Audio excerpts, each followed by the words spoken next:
Green. తదుపరి వృషభ రాశి.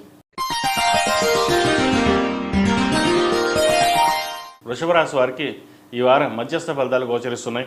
వ్యవహార శైలిలో కొన్ని మార్పులు చోటు చేసుకుంటుంది. ఉద్యోగంలో ఎటువంటి ఇబ్బంది లేని వాతావరణం నెలకొంటుంది. సహోద్యోగులు మీకు ఎంతో సహాయం చేస్తారు. మీ కష్టం తగిన ప్రతిఫలం లభించే అవకాశంగా చెప్పచ్చు. ఎందుకంటే ఎంతో కాలంగా కష్టపడుతూ పేరు ప్రఖ్యాతల కోసం రావాలి, ఉండాలని వేచి చూస్తారు. అది వచ్చే సమయం కూడా చెప్పవచ్చు. అలాగే ద్వితీయ పంచమాధిపతి అయిన బుధుడు ఏకాదశిలో ఉన్నారు. మీ వాక్చాతుర్యంతో ప్రతి ఒక్కరిని మెప్పించగలుగుతారు. ఇటు వ్యాపారంలో కావచ్చు, అలాగే ఉద్యోగంలో కావచ్చు. ఏదైనా ఒక మాట మాట్లాడారంటే దానికి ఎవరు నో అనే సమాధానం చెప్పగలుగుతారు. అంత ప్రతిభావంతులు కాగలుగుతారు. ఏదైనా మీకు మీరే సాటి అని గ్రహిస్తారు. అయితే దీనివలన కొంత అహంకారం కూడా పెరుగుతుంది. అహంకారాన్ని పక్కన పెట్టి చేసే ప్రతి పనిలోనూ దైవారాధన ఉందని తెలుసుకోండి. దైవ ప్రార్థన ఎక్కువ చేసుకుంటే మంచి ఫలితాలు కలిసి వస్తాయి. వ్యాపారస్తులకు వ్యాపారపరంగా లాభసాటిగా ఉన్న ఖర్చులు మటుకు అధికంగా ఉంటుంది. చేసే పనిలో లాభ నష్టాలు చూసుకోకుండా ఖర్చు చేస్తారు. ధనాన్ని పొదుపు చేయడం ఎంతో మంచిది. వచ్చిన ధనాన్ని ఇంకో చోట ఇన్వెస్ట్మెంట్ చేసి అక్కడ లాభాలు బాగుంటాయి అన్నీ అక్కడ పెడదామని చూస్తారు. అటువంటి చేయకుండా ఏ బిజినెస్కి ఆ బిజినెస్ అన్నట్టుగానే ఉండండి. అలా అయితేనే మనకి కలిసి వస్తుంది. లేకపోతే ఇక్కడ వచ్చిన డబ్బులు అక్కడ పెట్టి అక్కడ వచ్చిన డబ్బులు ఇంకో చోట పెట్టడం వల్ల అప్పు తప్ప లాభాలు అంటూ ఏం మిగలవు.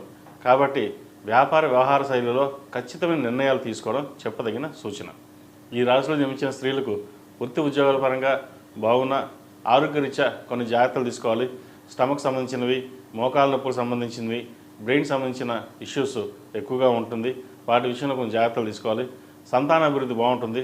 సంతాన వివాహ ప్రయత్నాలు చేసేవారికి మంచి సంబంధం కుదురుతుంది. అయితే వచ్చిన సంబంధం బాగుందా లేదా బ్యాక్లాగ్ ఎంక్వైరీ చేసి చెక్ చేసుకోవడం చెప్పదగినది. ప్రస్తుత పరిస్థితుల్లో ఏదో సంబంధం వచ్చింది కదా చేసేద్దాం అని కాకుండా ప్రతి ఒక్క విషయాన్ని విశ్లేషించుకుని ముందుకెళ్ళండి. తద్వారా మంచి ఫలితాలు సంప్రాప్తిస్తాయి. ఆరోగ్యపరమైన జాగ్రత్తలు కొన్ని తీసుకోవాలి. జీవిత భాగస్వామితో చిన్నపాటి విభేదాలు ఉన్నా వాటిని పక్కన పెట్టి మీరు ముందుకు వెళ్ళాలి.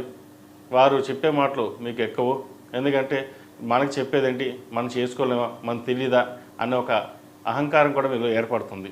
అటువంటి పక్కన పెట్టినట్లయితే జీవితం బాగుంటుంది. లేకపోతే మనస్పర్ధలు వచ్చే అవకాశాలు గోచరిస్తుంది. భూ సంబంధించిన వ్యవహారాలు అనుకూలిస్తాయి. రియల్ ఎస్టేట్ సంబంధించిన వ్యాపారాలు కలిసి వస్తాయి. అలాగే ఏదైనా ఒక భూమి కొనాలనుకున్నప్పుడు దాని పూర్వాపరాలు అన్నీ చెక్ చేసుకుని ముందుకు వెళ్ళాలి. అలాగే నూతన గృహం కోసం ప్రయత్నిస్తున్న వారికి లోన్ మంజూరు అవుతుంది. క్రెడిట్ కార్డు విషయంలో కొంచెం జాగ్రత్తలు తీసుకోవాలి. ఏదైనా లోన్స్ ఉంటే అవి తీర్చే ప్రయత్నాలు చేయండి. విద్యార్థులకు కాలం అనుకూలంగా ఉంటుంది. ప్రతి పనిలోనూ ఒత్తిడి పెరుగుతుంది. అయితే ఇది పరీక్షా సమయం కాబట్టి ఒత్తిడి అలాగే ఉంటుంది. కానీ మీకున్న ఒత్తిడి ఎగ్జామ్ పాస్ అవుతామా లేదా, సరిగ్గా చదువుతామా లేదా అనే ధోరణిలో ఉంటారు. అయితే మీకున్న శక్తి మీరు పక్కన పెట్టేసుకుని ఇటువంటి ధోరణిలో ఆలోచించడం వల్ల ఎటువంటి ఉపయోగం ఉండదు. కాబట్టి మీరు చేయగలరు, చెందగలరు అనే ఆత్మవిశ్వాసంతో ముందుకు వెళ్ళండి. ఆ పరమేశ్వరుడే మీకు దారి చూపిస్తాడు. అలాగే విదేశీకి సంబంధించిన వ్యవహారాలు కలిసి వస్తాయి. విదేశాల్లో ఉంటున్న వారికి ఉద్యోగ ప్రయత్నాల్లో కొంచెం జాప్యం జరుగుతుంది. గ్రీన్ కార్డ్, H1B విషయంలో కొంత జాప్యం జరిగే అవకాశాలు గోచరిస్తోంది. విదేశాల్లో ఒక స్థలం కానీ ఇల్లు కానీ కొనాలని ప్లాన్ చేస్తారు. అది ఈ వారం నెరవేరే అవకాశం గోచరిస్తోంది. ఈ రాశివారు ముఖ్యంగా ప్రతిరోజు ఓం నమః శివాయతో దీపారాధన, శివస్తోత్రం పఠిస్తే మంచి జరుగుతుంది. అలాగే సోమవారం కానీ ఆదివారం నాడు కానీ శివాలయంలో రుద్రాభిషేకం చేయించండి. మంచి ఫలితాలు సంప్రాప్తిస్తాయి. ఈ రాశిలో జన్మించిన వారికి కలిసి వచ్చే సంఖ్య 5, కలిసి వచ్చే రంగు గ్రే. ఏదైనా పని మీద బయటికి వెళ్ళేటప్పుడు ఆదివారం కానీ బుధవారం నాడు కానీ వెళ్ళండి.